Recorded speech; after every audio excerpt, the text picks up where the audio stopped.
Assalamualaikum warahmatullahi wabarakatuh. Alhamdulillahirabbil alamin. Shalatu wassalamu ala asrofil anbiya'i wal mursalin wa ala alihi washabihi ajma'in, amma ba'du. Sahabat-sahabat dimanapun berada, pertama-tama saya panjatkan puji syukur kepada hadirat Allah Subhanahu wa ta'ala yang masih memberikan nikmat iman, Islam, dan ihsan, dan masih memberikan kesempatan saya untuk melakukan siaran langsung ini sehingga bisa komunikasi dengan sahabat-sahabat dimanapun berada. Selawat serta salam kita curahkan kepada Habibana wa Nabiyana Muhammad sallallahu alaihi wasallam.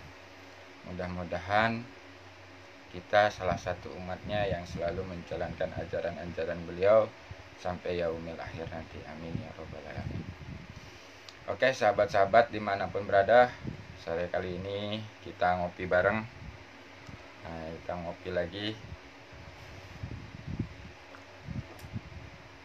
Alhamdulillah. Jadi pada kesempatan sore ini saya ingin ngobrol bareng lagi sama sahabat-sahabat dimanapun berada. Tema obrolan sore kali ini, semakin lama semakin halus godaannya. Nah ini, jadi di saat kita belajar mengenal Allah, belajar mendekat kepada Allah, itu semakin lama semakin halus godaannya. Kenapa saya bilang seperti itu? Karena ya itu saya alami. Di saat semakin kita mendekat, godaannya tuh semakin halus, semakin agak tidak terlihat. Nah, gitu.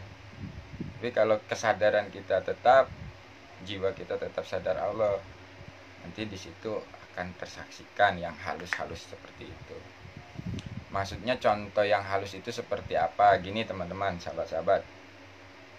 Terkadang kita itu di saat belajar memahami hakikat, nah ini awal-awal pertama kita dibukakan tentang hakikat oleh Allah. Di sini kita akan agak sedikit menyombongkan diri. Nah, setelah proses menyombongkan diri, di situ ada juga proses menyombongkan Allah. Nah, bagaimana di saat menyombongkan Allah itu? Kita ceritakan semua kepada teman-teman kita, sahabat kita, atau keluarga kita. Kita menceritakan tentang kebesaran Allah, menceritakan tentang kemahaan Allah, kehebatan Allah. Dan di saat ada orang yang meminta tolong, solusi, bagaimana kita dengan pedenya menerangkan harus kembali kepada Allah. Dengan cara ini insya Allah Allah akan berikan pertolongan. Dengan cara ini insya Allah Allah akan berikan jalan keluar. Nah, terkadang di sini kita melupakan, istilahnya bukan melupakan ya. Di sini ada jebakan-jebakan godaan yang sangat halus. Di saat ketika kita menghadapi masalah, misalkan contoh gini, kita udah memahami hakikat, kita udah memahami teori-teori, kita udah memahami cara-cara untuk keluar dari masalah. Nah, begitu kita dapat masalah, terkadang di sini kita lalai, tanpa sadar kita menduakan Allah. Maksudnya menduakan Allah seperti apa? Di saat begitu kita mendapat masalah, lalu masalah ini tidak bisa kita selesaikan. Nah, di sini mulai godaan yang halus itu. Mulailah pikiran berbisik, perasaan berbisik, hati berbisik, dan setan pun ikut berbisik di sini. Jadi awal pertamanya kita gunakan akal pikir kita gunakan keilmuan kita gunakan kemampuan-kemampuan yang merasa menurut diri kita itu bisa menyelesaikan masalah itu. Tapi tapi ternyata masalah itu tidak selesai. Nah, sehingga disitulah kita masih mencari-cari pertolongan selain daripada Allah. Contoh, begitu di saat masalah ini tidak selesai, kita mencari solusi dengan datang ke orang-orang yang kita anggap ilmunya tinggi atau kita anggap sebagai guru. Nah, di sini kita terjebak dengan jebakan yang halus tadi. Di saat menerangkan kepada orang lain, kita dengan gagahnya, kita dengan yakinnya harus kembali kepada Allah. Tapi begitu kita mengalami sendiri, punya masalah sendiri, nah kita masih mencari solusi kepada selain Allah. Contoh, minta solusi kepada guru, minta solusi kepada teman yang kita anggap ilmu teman itu lebih tinggi. Nah, ini tanpa kita sadari sudah menduakan Allah. Nah, ini teman-teman, makanya semakin lama maka kan semakin halus jebakan-jebakan ini. Kalau kita nggak benar-benar pasrah, sadar akan Allah, maka akan terjebak di situ. Gitu. Makanya kalau masih kita belum memahami yang halus ini, belum dipahamkan tentang yang halus ini, kita sering terjebak, masih menduakan Allah tanpa kita sadari. Nah, terus yang benarnya yang seperti apa harusnya? Nah, di saat kita memahami tentang hakikat, seharusnya di saat kita mendapat masalah itu, kita menyadari yang ngasih masalah Allah, yang bisa menyelesaikan Allah.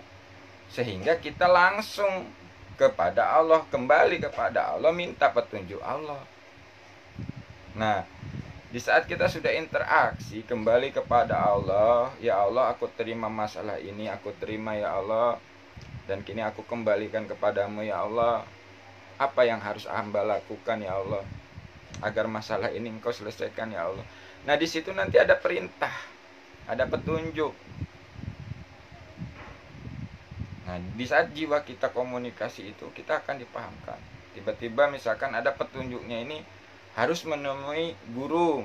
Nah, di saat kita sudah koneksi dulu ke Allah, lalu ada perintah dari Allah untuk menemui seorang guru. Nah, di situ kita akan menyadari bahwa yang memberi solusi itu bukan guru tapi Allah.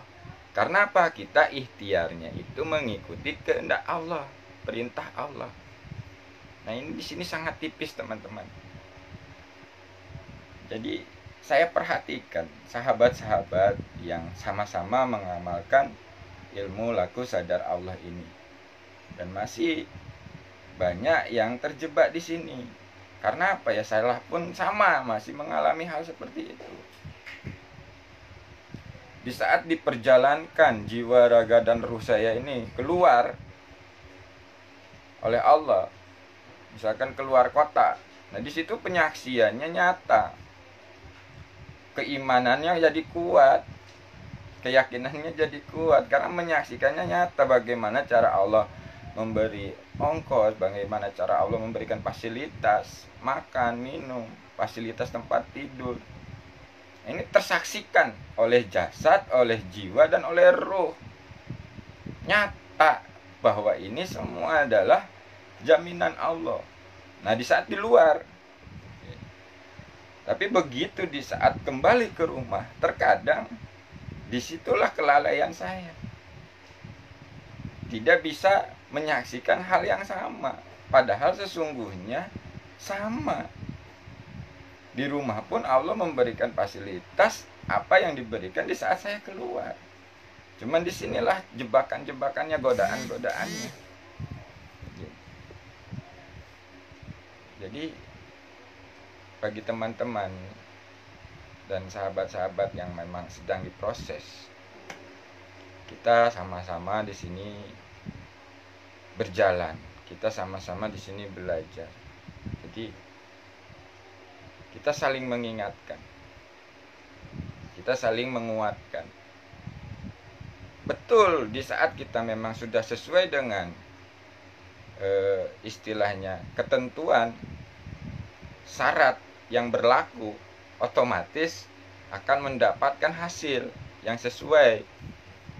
Tapi kalau belum istilahnya sesuai dengan syarat dan ketentuan yang berlaku, ya kita akan merasakan kekecewaan. Contoh misalkan ginilah,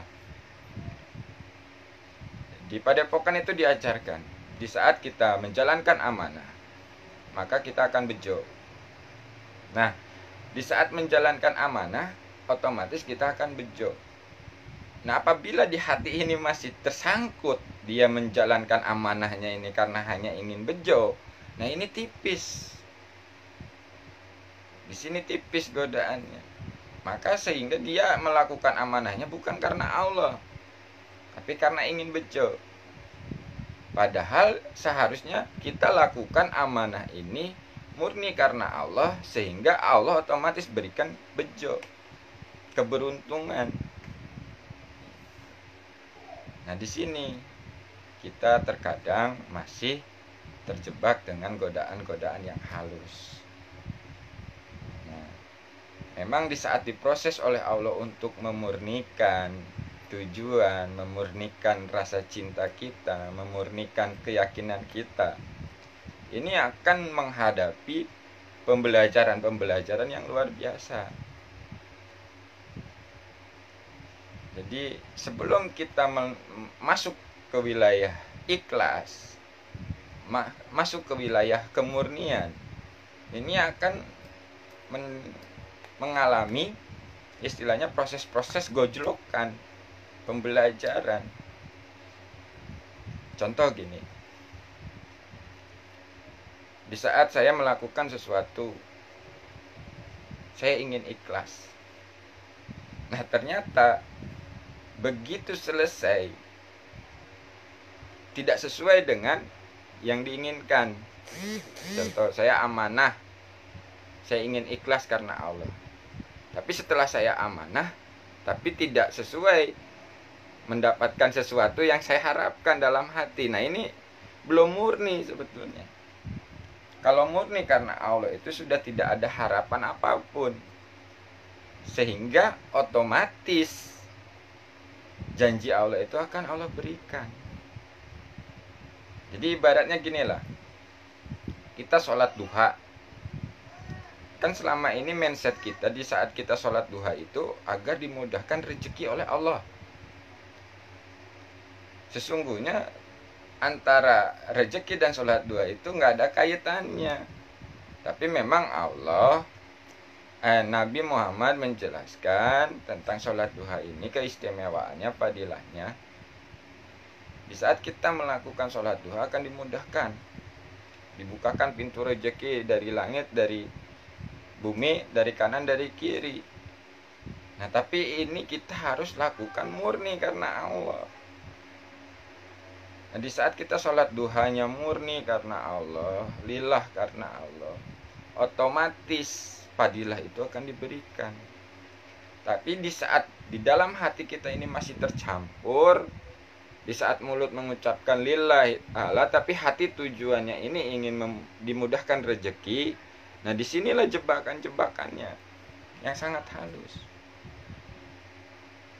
Sehingga apa? Di saat begitu dikasih rezeki oleh Allah, akan melupakan Allah. Dia akan menganggap dia mendapatkan rezeki itu karena sholat duha, bukan karena Allah yang memberi. Nah, di sini tanpa sadar kita menduakan, dan sangat halus godaannya. Nah, makanya di saat kita sudah mulai semakin dimurnikan oleh Allah, diproses oleh Allah, akan semakin nampak jelas yang tipis-tipis, yang halus-halus itu akan dinampakkan oleh Allah. Oh, ternyata saya ini masih terjebak dalam ini. Oh, ternyata saya ini masih ada ini. Itu nanti kan dipahamkan oleh Allah. Nah, ini teman-teman. Jadi mulai saat ini kita harus bisa memahami mana yang murni dan mana yang tercampur. Karena apa? Ya Allah itu Rahman Rahim. Allah itu selalu memberikan. apapun yang diharapkan, diinginkan itu akan diberikan. Tapi di sini kita harus memahami apakah yang diberikan itu akan membawa kita lebih dekat atau semakin lebih menjauh. Nah, ini jebakan-jebakan yang sangat halus, teman. Contoh misalkan yang saya alami. Saya ini bergerak di bidang alternatif pengobatan. Waktu itu saya pernah minta ke Allah, ya Allah ramaikan pasien saya. Itu diijabah, dikabul sama Allah. Pasien itu nggak berhenti dari pagi sampai ke pagi. Sampai saya nggak bisa melakukan sholat, susah makan karena waktunya itu terus melayani pasien. Nah, di situ baru tersadar. Selama 3 bulan itu saya malah semakin jauh dengan Allah di saat keinginan saya dikabulkan oleh Allah. Di situ baru tersadar saya, istighfar, minta ampun ke Allah. Ya Allah, ampuni hamba-Mu ini, ya Allah. Ternyata bukan seperti ini yang saya harapkan. Aku mohon kepadamu, ya Allah, kembalikan seperti biasa saja, ya Allah. Walaupun sedikit, yang penting berkah saja, ya Allah. Nah, akhirnya di situ dirubah lagi oleh Allah, sehingga bisa menjalankan sesuai dengan istilahnya apa yang diperintahkan Allah. Jadi ada waktunya ibadah, waktunya melayani, melayani pasien gitu maksudnya. Dan waktunya melayani istri dan anak, melayani istri dan anak. Nah, di sini lebih nikmat ternyata. Walau secara mata syariatnya ya pas-pasan, tapi disitulah kenikmatan yang hakiki. Karena apa? Di saat diberi lebih, kita semakin jauh. Tapi begitu dikasih pas-pasan, kita semakin dekat. Semakin menyadari bahwa segala sesuatu itu dijamin oleh Allah. Nah, ini teman-teman, kalau ada pertanyaan yang kurang jelas dari perkataan-perkataan saya tadi, silahkan dipertanyakan, kita diskusikan. Jadi saya simpulkan, godaan-godaan yang sangat halus ini di saat kita semakin mendekat ke Allah, seakan-akan kadang-kadang benar, tapi ternyata menjerumuskan ke kesesatan. Misalkan contoh begini, kita sudah semakin dekat nih ke Allah, semakin dekat ke Allah, semakin dekat ke Allah. Terus kita dirubah oleh Allah ini, dirubah oleh Allah, giat beribadah, maksudnya giat dalam sholat. Nah, tiba-tiba di saat kita setelah giat dalam sholat ini, sehingga melupakan bahwa diri kita ini dimampukan oleh Allah, sehingga ada pengakuan di dalam diri bahwa saya sekarang sudah rajin sholat, beda dengan orang lain, sehingga apa? Meremehkan orang lain. Nah, itulah godaan-godaan yang sangat halus. Padahal kita ini mampu sholat itu dimampukan Allah. Tapi terkadang di sini ada godaan, bisikan-bisikan. Wah, kamu rajin sholat, kamu udah lebih taat daripada orang lain. Kalau kita jiwanya ini nggak sadar Allah, maka akan terbujuk rayu dengan bisikan-bisikan itu, yang halus itu. Nah, ini teman-teman. Jadi mudah-mudahan obrolan sore kali ini bisa membuka cakrawala pengetahuan untuk memahami godaan-godaan yang halus di saat kita mendekat kepada Allah. Nah, di saat diri kita merasa mampu, merasa bisa, itu pun godaan yang sangat halus. Ya, contoh misalkan kita belajar zikir nafas, tiba-tiba Allah memberikan kelebihan kemampuan. Misalkan bisa melihat istilahnya menerawang. Nah, di saat kita akui itu kemampuan kita dan merasa bisa seperti itu, nah kita terjebak di situ dengan godaan itu. Karena sesungguhnya di saat kita mengenal Allah itu ya nggak cari apa-apa. Karena yang kita cari itu tidak bisa diserupakan dengan apapun. Nah, kalau diberikan kelebihan-kelebihan seperti itu, gunakanlah sesuai manfaatnya, sesuai fungsinya, maksudnya, agar lebih bermanfaat, bukan diakui sebagai kemampuan kita. Nah, gitu teman-teman, sahabat. Maaf ada gangguan, jadi itu istilahnya, kesimpulannya seperti itu. Semakin lama godaan ini semakin halus, kita lebih berserah lagi, pasrah lagi, minta bimbingan lagi kepada Allah agar tidak tergoda dengan jebakan-jebakan yang halus itu. Oke, saya akhiri, mudah-mudahan ada manfaatnya. Sekian dari saya. Assalamualaikum warahmatullahi wabarakatuh.